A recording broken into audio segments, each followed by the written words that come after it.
I'm going to read from the King James Version really, really quick, so just follow along. The Lord is my light and my salvation. Whom shall I fear?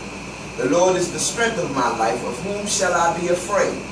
When the wicked, even my enemies and my foes, came upon me to eat up my flesh, they stumbled and fell. Though a host should encamp against me, my heart shall not fear. Though war should rise against me, and this will I be confident.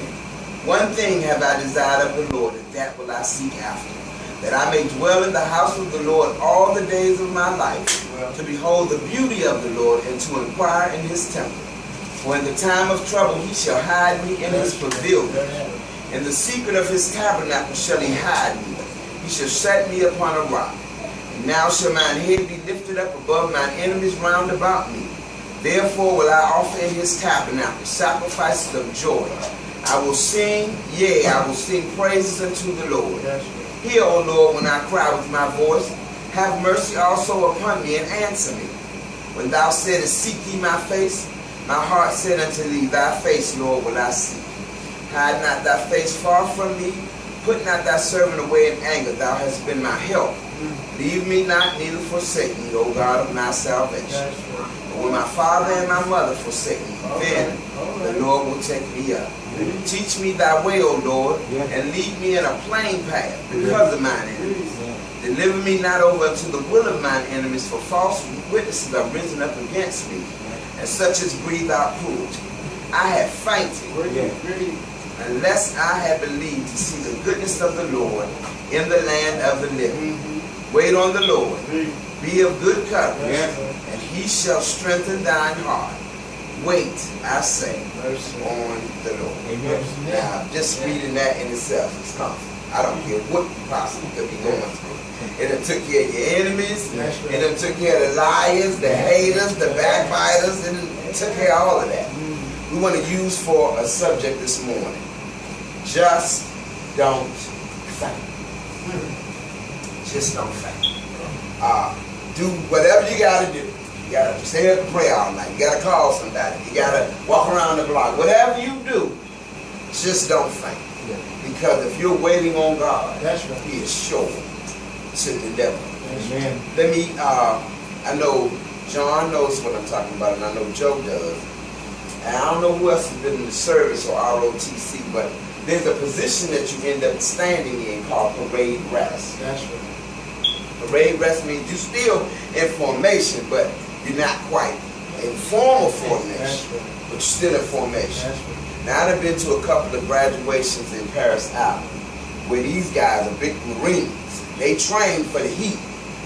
But there's a certain way, if you lock your legs, I wouldn't care who you were, Samson, you're going down. And they have to take them off the field, automatics, take them off the field. But they done told you this ahead of time.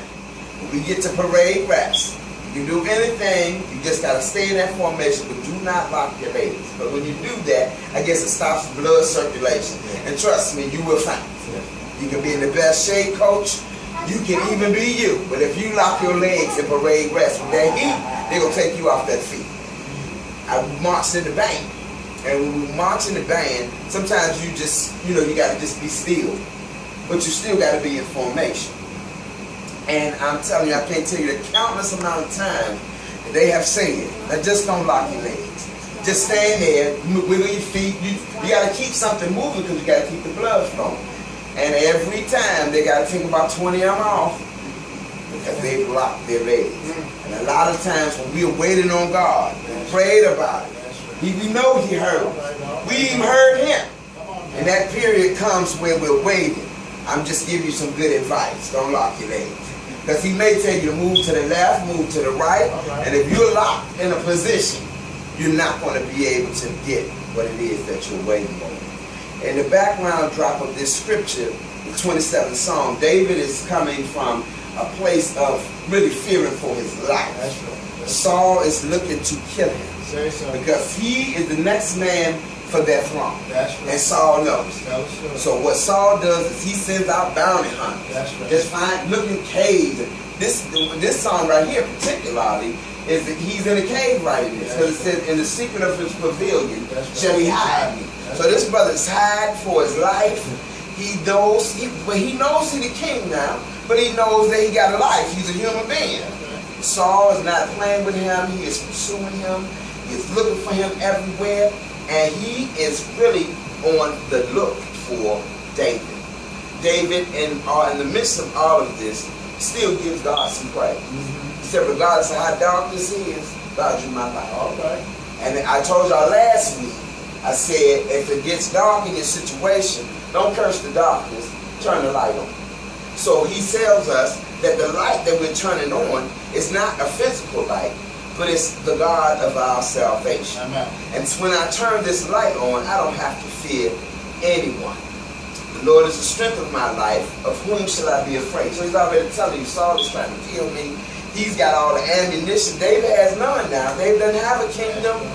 David doesn't have any new members. David is alone. But Saul has all the equipment.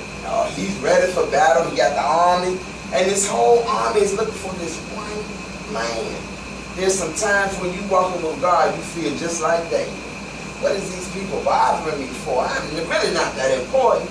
But they're sending this ambush, sending this attack, spreading this lie, spreading this rumor. David doesn't go around chasing down, well, did you say that? I heard you say so. David concentrates on God and concentrate on who God is. David gives us a prime example that we need to learn how to worship in the midst of warfare. That's the one thing that that the devil is able to stop us. He's able to paralyze us when we hear the roaring of the lion. Now, we ain't heard the lion. We ain't seen the lion. We ain't seen the teeth. He just roars. And most of us are just paralyzed with fear. You can tell when we give our testimony, the devil did this, the devil did that, the devil did. First of all, the devil is employed by God. I want to let you know that. Yeah. And he can't act out anything unless God gives him permission.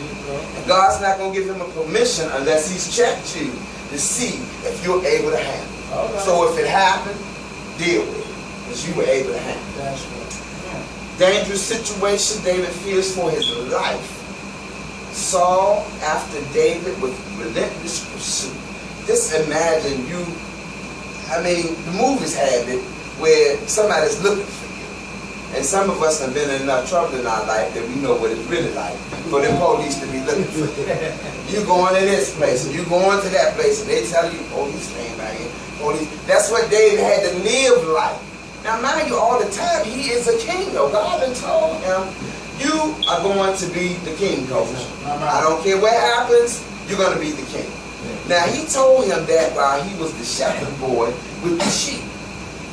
Mind you, it was some 30 years later before he actually gets this kingdom.